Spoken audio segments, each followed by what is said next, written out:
Ол әңгімесін бастады. Маралдың мен тұратын пәтерге қарсы орналасқан жалдамалы 2 бөлмелі тетя Машаның пәтеріне көшіп келгендеріне бірнеше ай өтіп, жасымыздың шамаластығына қарамай, бұлай ашық сырласып отырғанымыз бірінші рет. Ол өз өмірінен сыр шертті.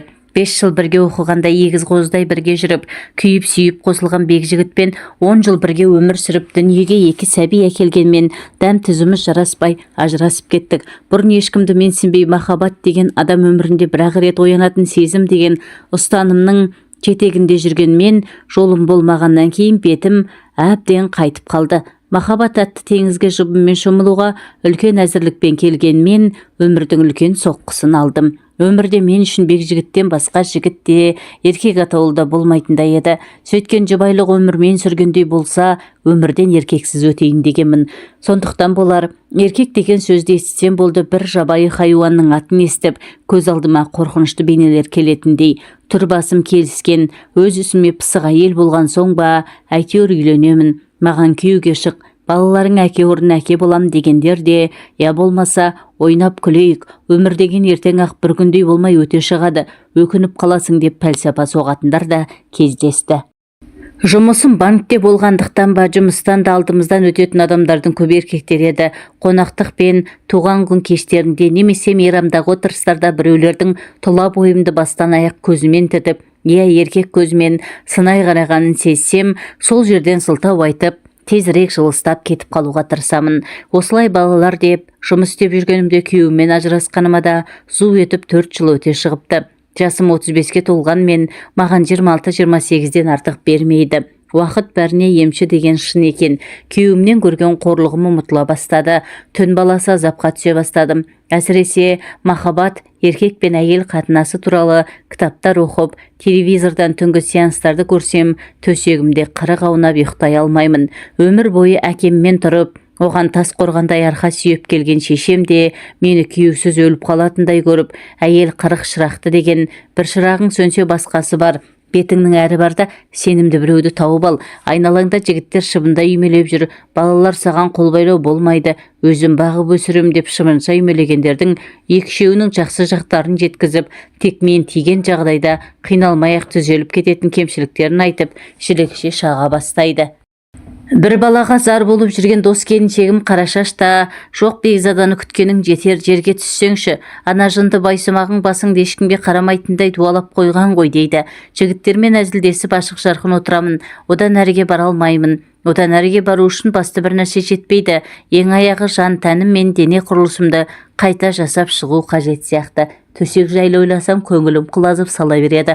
Менің жанымды кім түсінсін? Ең жақын адамдарым да түсінбейді деп оңашада күрсінемін. Менің де ойнап күлгім келеді. Бір рет жолым болмады деп, өзімді әйел ретінде жерлеп тастамай сүйгім келген, сүйікті болғым келген.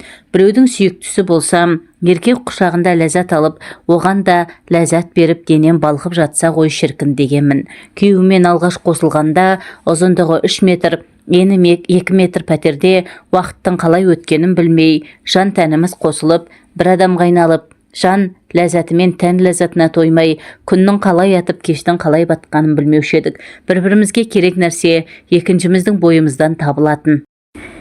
Еркек пен әйел қатынасының әліппесі бір бөлекте, ол туралы терең әңгіме бір бөлек екен. Еркек пен әйел қатынасы туралы терең әңгіме дегеннің өзі де өмірде кездесетін нәрселердің жартысын да толық суреттеп жеткізіп бере алмайды екен. Неге біздің мектептің жоғарғы кластарында жұбайлық өмірге үйретпейді екен деймін. Кішкентайымыздан тамақ ішуге, киім киюге, үсті басымызды таза ұстауға, оқуға, жұмыс істеуге үйретеді. Ал адамға ең керек нәрсе жұбайлық өмірге, еркек пен әйел қатынасына үйретпейді. Тіпті тыйым салынған нәрсе секілді сұрасаң, біреулері әлі саған ерте десе, екіншілері ол әркімнің жеке салатын дара соқпағы дейді. Ол соқпақты әркім өзінше салады. Ол ғылым болса, оны әркім өзінше оқып үйренеді.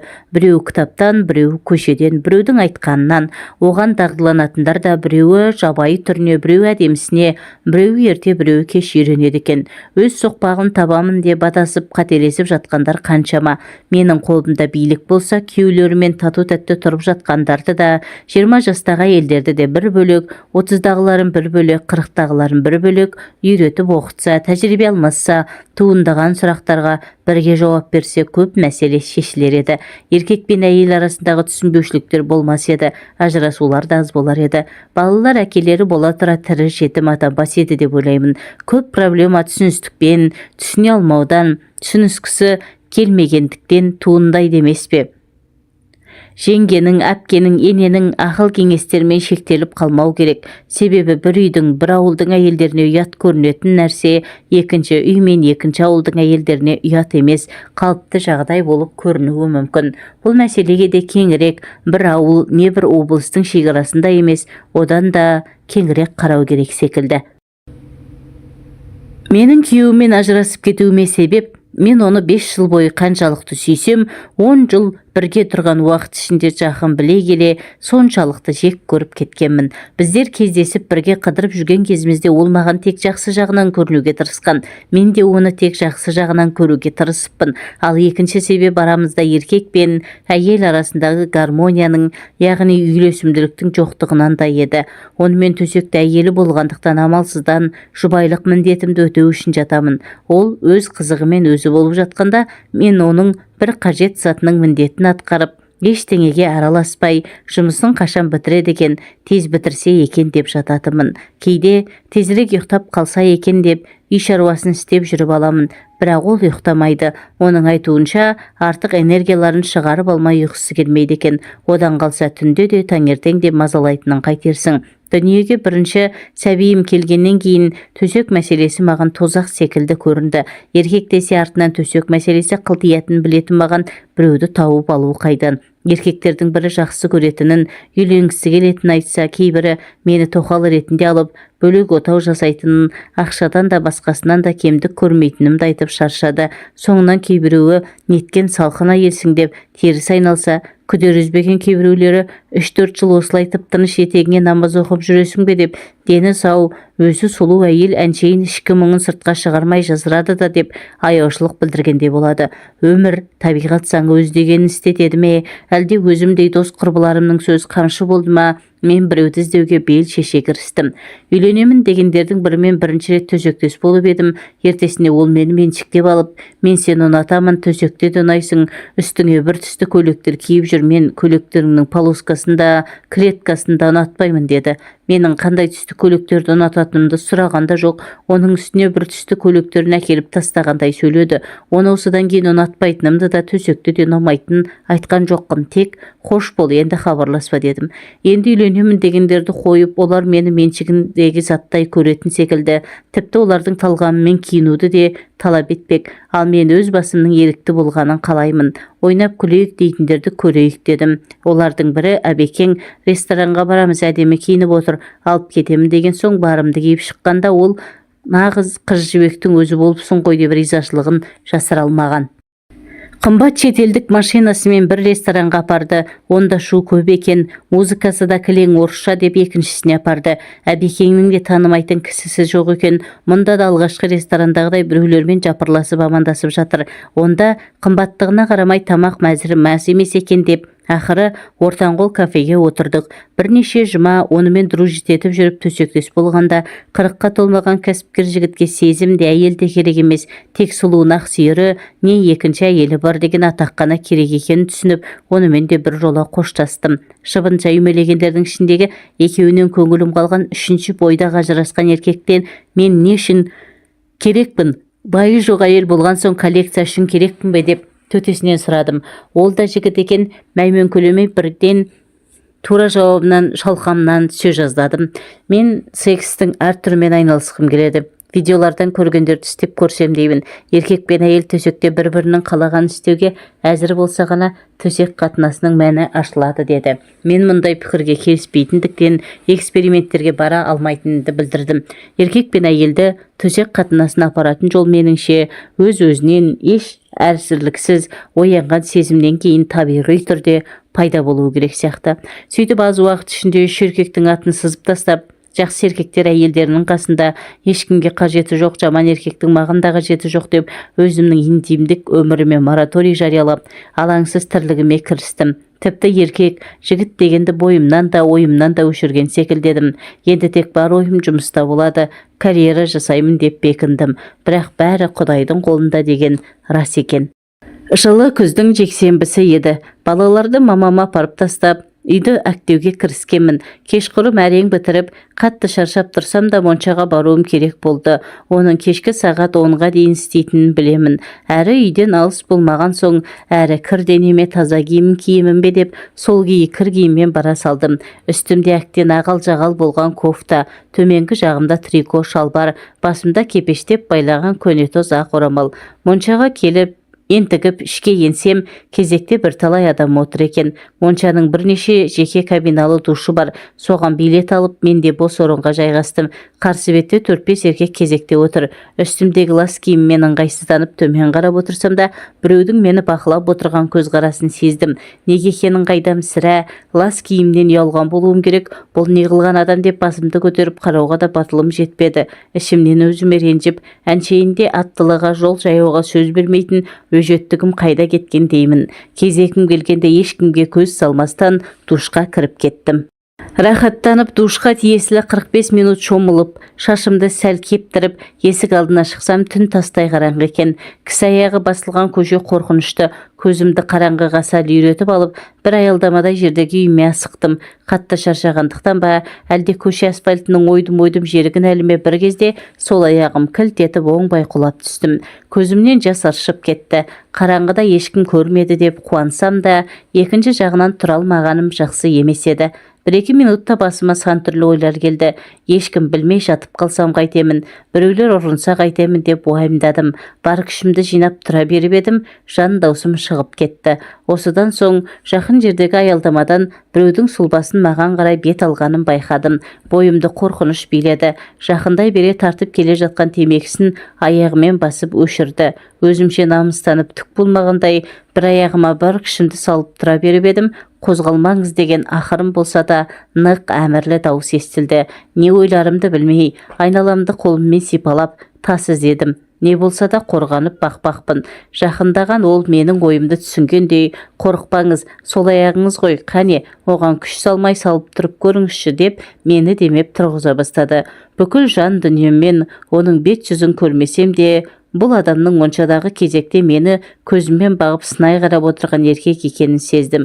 Қалай қолтығымнан демесе де, менің жүре алмайтыныма көзі жетті ғой деймін. Тұратын жерімді сұрап алып, қол дорбасын маған ұстатып, мойнымнан мықтап ұстап ал деді де көтеріп алды. Өзімді ет жеңді болмасам да, біраз салмағым бар деп есептейтін мен, басқа шара жоқтықтан ба, әлде маған бейтаныс жанның аяқ астынан келген қамқорлық ұнады ма айтқанын кетпедім. Ол алқына дем алып адымдап жүріп келеді. Өз ойларыммен алысып келе жатқанымда, енді қалай қарай жүреміз деген дауыс естілді.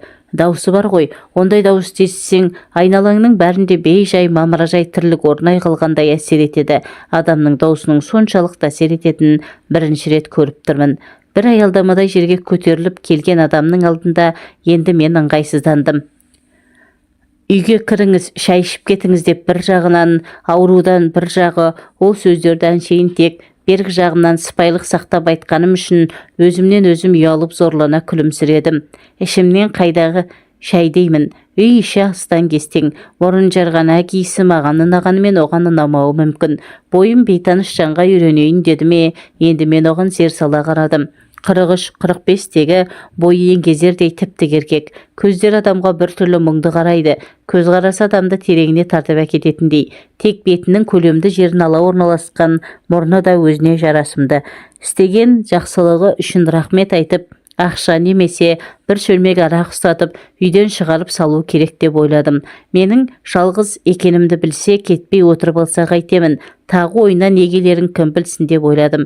Жақсылығыңыз үшін рахмет. Менен қайтпаса Құдайдан қайтсын. Сигарет аларсыз деп 1000 теңге ақша ұсындым. Оған тәуірлеу арақ, не импортқа шығатын 5 жұлдызды Қазақстан коньягі келетінін білемін. Ол болса жақсылықты Құдай үшін, ақша үшін жасаған жоқпын деп түңкете қалды. Одан кейін үй үшін барлап үлгерсе керек. Жалғыз болсам мен ешқайда кетпеймін деді. Шошып кетіп, "О не дегеніңіз, қайтыңыз, үйіңізге қайтыңыз" деп едім. "Сені бұндай күйде жалғыз тастауға болмайды. 1-2 сағаттан кейін не болатынын кім біледі" деп қосып қойды. Менің бір әкем бе, ағам ба секілді өзі. Аты Досбол екен. Қорықсам да сыр бермеуге тырыстым. Қозғала алмай отырмын. Менің айтуыммен ол залдағы диванға өзіне төсек салып, маған балалардың бөлмесіне салып берді. Еңбектеп жүріп, жастық астына үйдегі ең үлкен өткір пышақты жасырдым. Сол күні ол таң атқанша қасымда болды. Өзі ештеңе сұраған жоқ. Менің сұрақтарыма қысқаша жауап берді. Бірақ өзінің жеке басы мен жанұясы туралы ештеңе айтпады. Менің қарсылығыма қарамай, аяғыма камфор майын өз қолымен жағып берді. "Сіңірі созылған ғой, 2-3 күн қозғалма, ештеңе етпейді. Бірақ рентгенге түсіп, тексеру артық етпейді" деді. Мені таңдандырғаны оның маған әйел деп қарамағаны еді. Оған мен сәл-пәл ренжіп те қалғандай болдым. Иә ағам, иә інім секілді. Таң атқанша қасымда туысымдай отырып шықты да, таңертең көршімді шақырып беріп, "Сау бол, енді құлама" деп жай ғана шығып кетті. Ішімнен импотент деп ойладым. Сол себепті маған қауіпсіз көрінді. Кетіп бара жатқан оның артынан "Келіп тұрыңыз" деп айғайлап үлгердім. Маған кездескен не, мен білетін еркектермен салыстырғанда өзіме сол импотент деген теңеуім дұрыс секілді болды. Менің есімде оның мұңды көзқарасы мен бөтен бір көрген әйел жақын туысына жасағандай жақсылығы ғана қалды. Иә, сосын шамасы 4-5 аялдамадай жерде тұратынын айтқан есімде. Арада бірнеше айдай уақыт өтті. Балаларымды мамама апарып дос қызымның туған күніне барғалы жатқанмын. Бұл уақытта тағы да бір шыбынша үймелегеннің атын сызып үлгердім. Есік қоңырауы қағылғанға ашсам, моншадағы танысым Досбол екен. Жұмыс бабымен ұзақ уақыт іссапарда болыпты. Аяқ астынан батылданып туған күнге бірге барайық дедім. Жанұясы туралы ештеңе айтпаса да, әлде бір ішкі түйсік арқылы әйелсіз тұратынын сезгенмін. Оның үстіне істеген жақсылығы да менің тарапымнан өтеусіз қалған. "Бармаймын, аяғың жазылды ма? Мүмкін бір жерге барып отырармыз" дегем. "Тек жағдайыңды білейін деп келдім" деп қайтуға жиналды. Мен аяқ астынан не шайтан түрткенін білмеймін. Дос қызыма көрші үйден телефон соғып, бара алмайтынымды айттым да, онымен бірге баруға келістім. Кафеге бардық. Ол ақ арақ ішіп отырды. Мен өзіме қызу 11-12 градустан аспайтын қызыл қою тәтті шие шарабын алдырдым. Әр нәрсені бір айтып көңілді отырдық. Одан үйге келіп шай іштік, музыка қойып биледік. Маған онымен бірге болу ұнайтын секілді. Bir кезде ол: "Марал, бір жерге барып демалайық" деді. "Демалайық дегенді қалай түсінуге болады? Демалып отырған жоқпыз ба?" деп ұсынысына сұрақпен жауап бердім. Нені меңзеп тұрғанын ішім сезіп тұр, бірақ мойындағым келмейді. "Сен бәрін түсініп тұрсың ғой, Марал. Өтірік айту, өтірік қылымсу қолыңнан келмейді. Ол сенің табиғатыңа жат. Ал түсінбей тұрсаң айтайын. Сендей қылықты әйелдің қасыңда өзіңді ұстау өте қиын. Сенімен төсекте бірге болғым келеді" деді нықтап. Мәссаған деп ойладым іштей. Ал керек болса, мен оған еркек секілді қарамап едім. Алыс бір туысым секілді есімде қалған. Өткендегі істеген жақсылығым бұлдап тұрғаны ма деп ойлап үлгердім. Ойыма келгенде асығыс айта бастадым. "Сізбен бе? Мен сізді сүймеймін. Сіз де мені сүймейсіз. Мен сізді бар болғаны 2-ші рет қана көріп отырмын" дедім тамағым құрғап. "Иә, сүймеймін. Ол туралы ойлаған да жоқпын. Бірақ сенімен бірге болғым келеді. Мұндай тілек дейсің бе, құштарлық дейсің бе, маған келмегеніне көп болып еді. Ал сенің менімен бірге болғың келетінін көзің, жан тәнің бәрі айтып тұр. Тек аузың ғана басқаша сөйлеп тұр. Адамдардың аузынан шыққандарының 90% өтірік. Сенің айтып тұрған сөздерің сол 90%-дің ішіне кіреді" деді. "Жақсы психолог қой мынауың. Жанымда арпалысқан ашу узама, кеудемде көтерілген әлде бір толқындарды баспақ болып ішімнен нахал дедім де, оның айтқандарына мән бермеген болып, музыканы ауыстырып бұрыла беріп едім. Ол артымнан келіп тұр екен. Бетпе-бет келіп қалдым. Ыстық демі өртеп барады. Тап басып айта алмаймын. Әйтеуір бойында елді еліктірердей күш бар. Ол құшақтай алып ерніме жабысты. Тола бойым тоқ жүріп өткендей дір ете қалды. Әйел деген 35 жаста да 18-дегідей күй кешеді деп ойладым. Аздан кейін ыстық пеш қасында отырғандай сезініп көздерім жұмылып, аяқтарым басудан қалып, буындарымның былқ-сылқ етіп, арқымнан шығып бара жатқанынан аңғардым. Екеуміз де бір-бірімізді сүймейміз. Сонда қалай төсекте бірге болмақшымыз деген ой санамды жаулап алды. Алдындағы еркектер ең болмағанда мені сүйетін секілдеді. Оларын біреу ұзақ, біреу қысқа уақыт сездіріп жүретін. Ал мынау болса тас төбемнен түсіргендей сүймеймін. бұл туралы ойлағанда жоқпын дейді ғой. Ал керек болса, секстің еркек пен әйелдің арасындағы ең болмағанда бір жақты сезімнің соңғы шегі деп есептейтін маған бұл қылықтарымыз өте ерсі көрінгенмен, маған неге жағып бара жатқанын білмеймін. Жан тәніме билігімді жүргізуден де қалып бара жатқан соң, мейлі Құдай бір өзі кешірсін деп, бір көптен аңсаған ләззаттың құшағына батып бара жаттым. Ол мені соғыссыз алған жауындай, сол жеңісінің церемониясын ұзаққа созғысы келгендей аялай аймалаған күйі сүйе берді. Соршы дегендей тілінде тықпаламай, не кейбір еркектердей жұлып алардай сормай, еркін әдемі жұмсақ сүйеді екен. Мен бір би білмейтін жас биші секілдімін, ал ол әдемі бір бидің бар қыр-сырын жетік білетін мұғалім секілді. Өзіне тән махаббат би алаңына жоқ екеуміз де бір-бірімізді сүймесек, қандай махаббат болушы еді. Секс дейміз бе әйтеуір, еркек пен әйел арасындағы қатынастың биік алаңында мені дөңгелетіп бара жатты. Бір қатты сусап келіп мөлдір бұлақтан құныға су ішіп жатқандаймын. Бір мөлдір бұлақтың зәм-зәмін құныға жұтудамын. Айналам дөңгеленген ғажап дүние, көгілдір жасыл сәулелерге толы. Мені тереңіне тартып барады. Есімді сәл жиған сәтте неғып мені шешіндірмейді, әлде өзім бастап шешінуім керек пе деген ой жылт етті. Марал, жүр кейін кеттік деген сөзді естігенде шын дүниеге қайта оралдым. Ол ентігіп тұр, шаштары қобырап кеткен, мұңды көздері тұнжырай қарамай жалт-жұлт етеді. Осыдан 5 әлде 10 минут әлде жарты сағат бұрын дос бол емес басқаша күйге түскен. Оның бойынан 25-тегі жігіттің екпіні де, өз күшіне сенімділігі мен өз ісіне деген мығымдылық та, мені көздерімен ішіп жеген еркектік құштарлық та, атмосфераны жайлап алған жанасқан нәрсесін ертіп жіберердей қызулық та бар, және көздерінен бір іштей арпалыстың отын да шалып қалдым. Неге басқа жерде дедім, оның құшағынан ажырағым келмей. Мен шалбар киіп жүрген еркек емеспін бе? Сені төсекке шақырған мен. Сондықтан иә менің үйіме, иә қонақ үйге барамыз. Жоқ, осы жерде маған сенен басқа еш нәрсенің де ешкімнің де керегі жоқ дедім. Ұйқылы ояу жандай. 1 минутта жаңағыдай ләззатты шақтан ажырағым келіп тұрған жоқ. Менің ернім оның еріндерін өзі іздеп тапты. 35-ке келгенше еркекті өз бастамаммен сүйгенім осы шығар. Ал қолдарым ақылдың тыйым салғанына қарамай, оның көйлегінің түймелерін ағыта бастады. Оның қай кезде астымызға көрпе төсегенін қайдам. Мен аймалауын жалғастырып шешіндіре бастағанда, ішімде арпалысып жатқан екі сезімнің бірі жеңіп, әлсіз қарсылығымды да қойып, оның әрекеттерін үнсіз қоштаумен болдым. Денем жанып күйіп бір белгісіз әлемге тап болғандаймын. Япырау, мені де пәленбай жыл күйеуде болған әйел дейді-ау. Ал мынандай ғажап әлемге, тәтті кезеңге тап болуым бірінші рет. Өзімнің еркімнен тыс оның бұлшық еттерін сипалап, төсінен аймалап жатқанымды сеземін. Өзіме өзім ұқсамай кетіппін ғой деп ойладым. Мас адам секілдімін. Бірақ 2-3 сағат бұрын ішкен әлсіз шараптың қызуы баяғыда кетіп қалған. Арамызда ең болмағанда бір жақта да сезім жоқ. Оны екеуміз де мойындағанбыз. Сонда неге маспын деймін. Шынымен мен оны жақсы көріп қалғанмын ау деймін. Адамды білмей тұрып жақсы көру мүмкін бе дейді. Екінші ойым. Мынау сорлы денемнің еркіме көнбей, неге былқ-сылқ ете қалғанын түсінбеймін. Аузыма біреу тәтті келіп дәмін жаңатата бергенде қайта тартып алардай шыдамсызданамын. Неге бастамай жатыр, менің тілегімді түсінбегені ме? Мұндай кезде қимылыңа бақылау жасамайсың ба? Әлде ұят деген бір жаққа кетіп қалады ма? Әлде табиғат заңының алдында адамдар әлсіздігін мойындайды ма? Менің қолдарым еріксіз оның денесін сипалай бастады.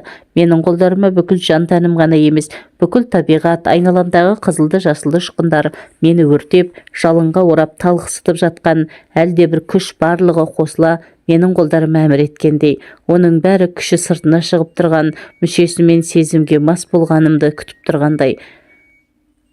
Төсекті аңсаған тәніме жақындап бірер секундтардан кейін екеуміз бір адамға айналып кеттік. Мұндайда рахат болады екен-ау. Мен 10 шақты жыл әйел болып, бір еркекке бірнеше жыл әйел болып, 3 еркекпен бір реттен болғанда, еркек пен әйел қатынасының мұндай тілмен айтып жеткізе алмайтын ғажайып тәтті жақтары болатын неғып білмегем, көрмегем, сезбегем. 62 тамырым иіп, селдеген сезім бүкіл жан тәнімнің еш қалтарыс қуысын қалдырмай қамтып алып, бұрқ-сарық қайнауда. Өмірімде бірінші рет миымда бос болып, ешқандай проблеманы ойламай, тек қана әйел болдым. Ол екеуміз ғажайып бір әлемде жүргендейміз. Тек ғажайып әлем және еркек пен әйел ғана бар. Екеуміздің жан тәніміз бірігіп кеткен, сондай ажыраса алар емес. Ол маған көбірек ләззат сыйлағысы келеді, ал мен оған қалай ыңғайлы жақсы болады деп ығына жығылудамын. Ондай әрекетті мені өлтіремін деп қорқытып, бұйырып та көп ақша беріп те істете алмас еді.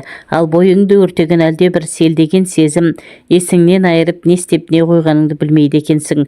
Ол менің ең бір жақын, ең бір аяулы адамыма айналған.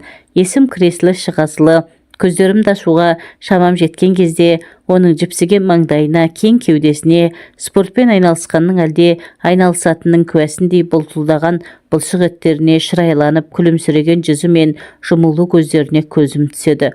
Осы ләззатты сәттің ұзаққа созылуы оған ғана байланысты екенін сезінгендей бойынан күші кетерде білінер білінбес тоқтата қойып, екеуміз енген ғажайып әлемнің келесі бір қызығын көрсетеді. Арасында ақсазанымау бұлқынған маралымау, сені бала туған әйел деп кім айтады, құлын мүшең бұзылмапты деп құштарлана аймалай түседі. Мен де сандырақтап, аузыма түскен нәрселерді айтқым келеді, бірақ айта алмаймын. Ұят секілді, оған деген ризашылығымды, оны жақсы көріп кеткен сезімімді жасыра алмай, ол сөздер аузымнан еріксіз шығып кеткісі келеді, бірақ шығармауға тырысып жатырмын. Дәрігерлер мен психологтар айтатын, еркек пен әйелдің арасындағы гармония әйел бастан кешетін, бірақ әлі өзі басым кешіп көрмеген ғажайып күйді осы шығар деп ойладым. Құдайым-ау, өзің кешір. Әйел атанып бұрын көрмеген ләззатты, ешкімді жақсы көрмей, не еркектің өзіме деген сезімін сезінбей, еш дайындықсыз бірақ сәтте бастан кешіріп жатқаным өңімде емес түсімде секілді. Түс болса түсім-ақ болсын, тек аяқталмаса екен, ең болмағанда созыла түссе екен деймін. Тосболдың қимылымен бірге бойыма бір күш құйылып жатыр. Ол күш менің өмірді сүйе түсуіме, өмірде тек проблемалар мен қиындықтар, я даңғаза қызықшылықтар ғана емес, ешқандай ақшаға сатып әпере алмайтын, ешқандай байлық бере алмайтын, тәтті ләззатты ғұмырға бергісіз, әрі осындай ақылға сыйғысыз ғажап сәттері де болатынын дәлелдеп, көр, ізде, дәмін тәт, ие бол деп итермелегендей болады. Қанша қиыншылықты бастан кешсем де өмірді сүюші едім. Енді өмірге одан сайын ғашықпын. Дос болмаған ләззат сыйлаған сайын мен өзімнің әйел екенімді жете сезініп, мен де оған тек әйел бере алатын ләззатты сыйлағым келді. Бұл сәттерде мен оның қандай тілегі болса да орындауға әзір едім, бірақ ол ештеңе айтпады да, өтінбеді де. Мен осындай оргазм дегенде 2 рет бастан өткізгеннен кейін ол мені біресе үстіне шығарып, біресе алдына алып шырқ көбелек айналдырды. Оның қолдары кәдімгі ертектердегі айтылған сиқырлы таяқша секілдеді. Төсіңді аймалап сәл қысыңқырағаны да, денеңді соншалықты бір нәзіктікпен, жылылықпен әрі өзімсіне сипағаны да, өзінің қимылдарына икемдегені де бәрінен де шебер еркектің қолдары сезіледі. Оның кезекті қимылынан тұншықтыра ерніме жабысып, даусының бір-екі рет оқыс шығып, аяқтарымдан тек шалт қимылмен қозғағаннан ақ бойындағы қуатын шығара бастағанын сезіндім. Өзінің шымыр, ет жеңді денесімен менің әппақ денемді жаба сылқ ете түсті. Менің махаббатсыз, сезімсіз айналысқан күнәмді ешкімге, керек десеңіз анау терезеден жүзіп бара жатқан айға да көрсеткісі келмегендей жауып жатыр. Сөз арасында айтып қалған 90 килограмм салмағын қауырсын құрлы көріп жатқан жоқпын. Басымда, денем де жеп-жеңіл. Сонау жалын шашып тұрған 18-іме қайта оралғандаймын. Неге екенін білмеймін. Қуанышым қойныма сыймайды. Мен оның термен жабысқан шашын саусақтарымен тарамдап, менің аймағыма өткен мүшесін жібергім келмегендей, топ-толық сандарымның арасында ішкі мүшелерімді көмекке шақырып кетпей-ақ қойсайшы, сенің орның осы жер ғой дегендей қысып қоямын. Ол да деп сүйсіне дауыс шығарып қояды. Жыл мезгілі көктемнен жазға ауыса бастаған тамаша бір кез болады. Сол кезде орман арасындағы бір алаңқайда жатсаң, неше түрлі шөп иісі аңқып мұрын жарады. Ал күн көзінің жаңа қызу алып келе жатқан беті сол кезде көк шалғынның үстінде маужырап әлде бір ғажап күйгенесің. Оның жүзі дәл сондай болып жатыр. Маужыраған жүзінде қуаныш пен әлде бір бақыттылықтың сәулесі ойнап тұр. Ал менің жаным мен тәнімнен де қуаныш пен махаббаттың лебі есіп жатыр. Мен осындай күйге күн сайын, сағат сайын, минут сайын түскім келетінін түсіндім. Ол менің үстімнен жай ғана аударылып түсіп, жай ғана өбе бастады. Ендігі қимылы тіпті өзгеше. бұрқ-сырқ қайнаған құштарлықта, алып ұшқан сезім, сумаңдаған нәпсі, көп уақыттан бері еркек құшағын көрмей сусыған іңкәрлік бәрі сабасына түскен. Тек еркек пен әйелдің бір-біріне деген ризашылығы, тояттану, мастану және өзіңнің әйелдік я еркектік болмысыңды сезіну ғана ауада қалықтап тынып қалған. Мен осы екінші рет көріп отырған адамыма екінші рет қарыз болғанымды түсіндім. Оның әйел ретінде оянбаған әйел екенсің дегені маған көп нәрсені ұқтырғандай. Ол 10 жыл әйел болып, 2 бала туған әйелге еркек пен әйел арасындағы төсек ләззатын ұқтырған алғашқы еркек болды. Бір жауды жеңіп келгендей батырдай риза болып жатырсың ғой дедім. Айтқым келгені басқа еді. Мен оны ұнатып қалғанымды түсіндім, бірақ оны өзім мойындағым келмеді. Тіпті олай ойлауға да қорықтым. Әрине, сендей оянбаған әрі қызуған әйелмен болу оңай дейсің бе деді. Мен екі бетім дуылдап отырып оған шындықты айттым. Онымен бірге болуымның басы да соңы да осы шығар. Енді көрмеймін деп ойладым. Ол шындықты айтпақ түгел өзім де мойындағым келмеген. Оның үстіне білмеймін. Көздерімді алақанымен басып, баяу бастағаным есімде. Мен сенімен бүгін төсекте алғаш рет болсам да, бұл түннің ләззаты бірнеше айларға, мүмкін жылдарға жететінін білемін. Мен мұндай күйде ешқашан кешкен емеспін. Күйеуіммен де басқалармен де. Осы жерде артық ашық кеткенімді біліп мүдіріп қалдым. Сенің не сиқырың бар, өзімді де түсіне алар емеспін. Бұрын төсек қатынасын тек еркектерге арналған нәрсе деп ұғатын едім. Енді басқаша екенін білдім. Қарамашы ұяламын деп, оның кеудемде жатқан басын құшақтап, шаштарын ұйпалақтаумен болдым. Ол мені құша түсіп, сенің жан тәніңнің құпия кілтін тапқаным ғой деп бауырына баса түсті. Біраздан соң екеуміз ғажайып дүниенің құшағына қайта ендік. Ол менің құшағымда ма әлде, мен оның құшағындамын ба, әйтеуір құшақтасып жатып, тәтті ұйқыға кетіппіз. Ертеңіне ұйқыдан тұрғанда оның менің көздерімдегі мен іздеген еркек сенсің деген тұнып қалған сырды оқымасын деп көздерімді алып қашып, оған тіке қарамауға тырыстым. 2 рет көре сала құшағына құлағаным, махаббатсыз, сезімсіз айналысып, енді оған деген сезімімді жасыра алмай үздіге қарап тұрсам, ұятай, масқара ғой, не деген жеңілтек әйел еді демей ме, ештеңе сездірмей, салқын қоштасып қаламын деп ойладым. Ал өзім бүгін үйленейік десе де, жалаң аяқ қол ұстасып кетейік десе де әзір едім. Шіркін-ай, артымнан жылдап жүгірген анау шыбынша үймелегендердің бірі неге ол емес деп қапаландым. Ол тұрып, киініп, жуынып келіп, шашымнан сипап отырды. Марал, сен мені кешір деді, даусы тұтыға шығып. Ол маған бір үкім, бірге өткізген түніміздің ләззатын бұзатындай, бір нәрсе айтқалы тұрғандай, бойымды қорқыныш биледі. Ондай тәтті шақ неге тез өтеді деп ойлағанша болған жоқ. Оның даусы алыстап барып талып естілді. Мен өзіме ешбір әйелді жақсы көрмеуге, сүймеуге уәде бергенмін. Керек десе әйел біткеннен кек алуға бекінген едім. Менің жүрегімде жара бар, жас жара, қаны әлі сорғалап тұр. Мен сүйген әйел мені 20 жыл бойы алдап келіпті. Пәк қыз болып шықпаса да, оны кешіріп, үлкен жүрекпен, селдеген сезіммен сүйіп едім. Ал бірақ 18 жыл бойы өз балам деп келген баламның өзімдік емес екенін тосын білуден артық қайғы бар ма? Бұдан артық не сорақылық болушы еді? Бұл әйелдер тарапынан болатын ең ауыр қылмыс емес пе? Баламның ауыр операциядан шыққанына қарамай ештеңе түсіндірмей үйден шығып жүре бердім. Сол кеткеннен мол кеттім. Әйелім бәрін түсінді, ештеңе демеді. Баламның менікі емес екені сол операция кезінде анықталған. Бала қанының группасы менің де әйелімнің де группасымен сәйкес емес. Менде қазірде бейтаныс адамды бір көргеннен қандай адам екенін танитын қасиет пайда болған. Сен таза, мөлдір, бұлақ секілдісің. Сенің жаныңды жаралағым келмейді. Қош бол. Сенімен қоштаспасам, сені сүйіп қалуым мүмкін. Маған уақыт керек. Мен сенен емес, үлкен сезімнен қашып барамын. Мен енді ешкімді сүйгім де, жүрегім мен жанымды қинағым да келмейді. Қош. Ол есікті жаппастан шығып кете берді. Артына тұра жүгіргім келген, ойыма келген әлде бір нәрселерді айтқым келген, қасымда қал дегім келген, саған маңдайы торсықтай ұл туып беремін дегім келген. Қиын сәттерде оның мойнына асылып, қорғанышым барын сезініп, құшағында тұрып, шағынып, жылап алғым келген, қуаныштарымен бөліскім келген. Ол жұмыстан келгенде анамның үйренгенің өзіңе жақсы, істегенің бізге жақсы деп үйреткен тамақ түрлерін алдына қойғым келген. Соңғы кезде қойып кеткен, қасы көзімді сәл бояп әдемі иіс су жағып, қасында жайнап жүргім келген. бірақ оның бірін де айта алмадым.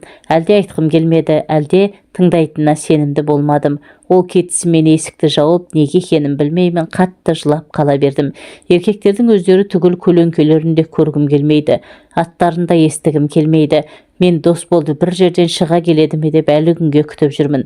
Моншаға барған сайын оның көзқарасын іздеймін. Қиналған сәттерімде де оны іздеймін.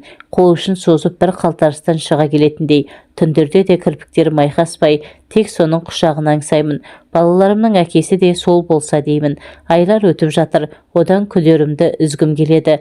Өзіме өзім күн сайын есеп бергенде, біз махаббатсыз тек төсекпен айналыстық деп жұбатпақ боламын. Сол түннен бері кеудемде пайда болған жалынды өшіре алмай, өзіме өзім ызаланамын. Бірақ бір нәрсені анық сездім. Маған одан басқа ешкімде керек емес. Шыбынша үймелегендермен болмақ түгілі, сынамақ түгілі аттарын да естігім келмейді. Дос болдың бір келетінін жан дүниеммен сезіп, әр күнімді үмітпен қарсы алып жүрмін. Келмесе іздеймін. Оны табуға белімді бекем буғанмын. Ол 4-5 аялдама жерде тұрамын деген білдірмей кездейсоқ кездескен боламын. Оны сүйетінімді қалай да ретін тауып білдіремін. Сүйетінін айту тек жігіттерге ғана тән бе? Оны айтуға тек еркектер ғана құқылы ма? Сүйетініңді білдіру қылмыс емес қой. Мен дос болды тауып, біз бір-біріміз үшін жаралған жандармыз деймін. Оны іздеп тауып қосылатынымызға сенімдімін. Сәл кештеу болса да, біздей жандардың бір-бірін жолықтыратыны қандай?